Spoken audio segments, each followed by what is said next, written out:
안녕하세요. 김보민 변리사입니다. 오늘은 여성 경제인분들께서 지식재산권을 어떻게 사업에 활용하실 수 있을지에 대해 알아보는 시간을 갖겠습니다. 특허라는 용어는 아마 많이 들어보셨을 거예요. 하지만 좀 멀게 느껴지실 텐데요. 이번 시간을 계기로 사업에 유용하게 잘 활용하실 수 있게 되었으면 좋겠습니다.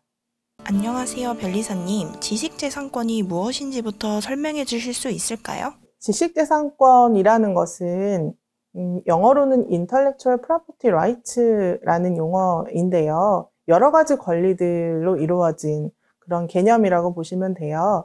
사람의 두뇌 활동을 통해 이루어진 창작, 표지 및 영업에 관한 무형적 이익을 독점적으로 이용할 수 있는 권리를 의미해요.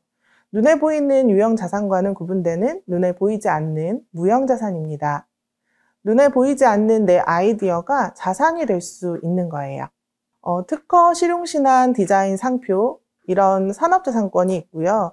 또 저희를 행복하게 만들어주는 이제 저작권, 노래라든지 미술 작품, 그리고 노하우나 컴퓨터 프로그램과 같은 신지식재산권이 지식재산권에 포함되는 개념들입니다.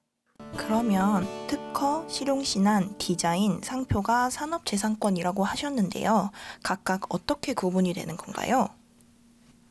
네, 먼저 산업재산권에는 말씀하신 것 같이 특허, 실용신안, 디자인, 상표가 있어요.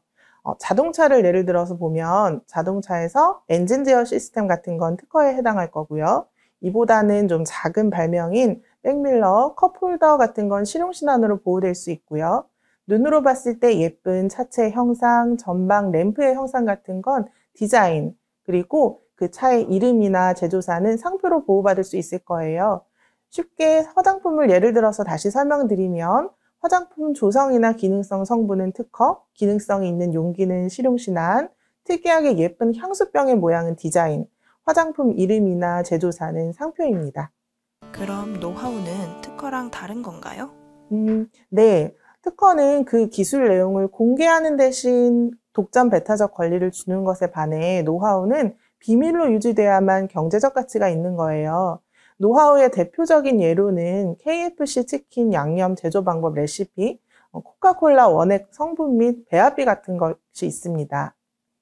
남들이 아무리 열심히 알아내려고 역설계를 해봐도 좀처럼 알아내기 어려운 코카콜라 제조 방법 같은 것은 노하우로 가져가는 게 유리할 수 있겠죠. 근데 노하우는 비밀이 유출되지 않는 한 영원히 남은 독점권을 가지고 사용할 수 있는 거니까요. 하지만 비밀이 누설되지 않게 꼭 유의하셔야 합니다. 특허청 산하기관인 영업비밀보호센터에서는 여러 가지 컨설팅 사업, 그리고 영업비밀 보호를 위해 필요한 실질적 장치들에 대해서 지원을 해주고 있어요. 홈페이지에 한번 들어가 보셔서 필요한 내용을 찾아보셔도 좋을 것 같습니다. 그러면 특허는 어떻게 받고 특허성을 인정받을 방법은 무엇인가요? 네, 내 발명을 설명하는 명세서라는 것을 작성해서 특허청에 내면 특허청에서는 심사를 거쳐 특허성이 있으면 등록을 해주고요. 비로소 특허권이라는 것이 발생을 해요. 주변에 상품을 보시면 특허 출원 제 몇 호라고 쓰여져 있는 제품들이 있는데요. 이 출원이라는 건 특허청에 내는 행위이지 특허를 받은 건 아니에요. 특허 등록 제 몇 호라고 쓰여져 있는 것이 진짜 등록받은 특허 제품입니다. 그리고 특허를 받기 위해서는 새로운 것이어야 하고요. 남들이 쉽게 생각해낼 수 없는 것이어야 합니다. 머릿속에 있는 아이디어나 복잡한 기술을 글로 표현하고 필요한 경우엔 도면도 그려서 제출해야 돼서요. 개인이 작성하기 쉽지 않습니다. 전문가의 도움을 받는 걸 추천드리고요. 궁금하신 점이 있으면 대한변리사회에서는 무료 상담을 지원하고 있으니까 활용하셔도 좋겠습니다. 그렇다면 여성 경제인들이 특허 관련으로 지원받을 수 있는 곳이 있나요? 네, 특허 관련 지원 기관들은 많습니다. 예를 들어서 한국특허전략개발원, 한국지식재산보호원, 공익변리사 상담센터, 지역지식재산센터 RIPC 등 IP, R&D 전략을 세워주거나 특허 분쟁이 발생했을 때 지원해주거나 해외 특허 출원 비용을 지원해주는 등 여러 가지 지식재산권 관련 지원을 해주는 기관들이 있어요. 네이버에 기관명을 넣어 검색하셔서 홈페이지에 들어가셔서 각종 지원 사업을 찾아보실 수 있습니다. 초기 창업기업뿐만 아니라 중소기업, 중견기업 등 기업 유형별로 지원받을 수 있는 사업이 잘 정리되어 있습니다. 그리고 여성 기업인 경우에는 가산점을 주는 사업이 많아요. 그래서 가산점 꼭 잘 챙기시기 바랍니다. 출원을 하려고 봤더니 특허 출원인과 발명자를 기재하게 되어 있는데요. 이 둘이 다른 건가요? 네, 발명자와 출원인은 전혀 다른 의미입니다. 출원인은 그 특허에 대한 권리를 누가 갖는지를 적는 것이라서 발명자는 발명을 한 사람만 들어갈 수 있고요. 출원인은 사람도 되겠지만 회사도 되겠죠. 만약 발명자로만 들어가게 되는 경우라면 특허권을 가지게 될 수는 없습니다. 그래서 꼭 주의하셔야 합니다. 예를 들어 제 발명품을 가지고 박람회에 나가려고 하는데 박람회를 일단 마치고 특허 출원해도 될까요?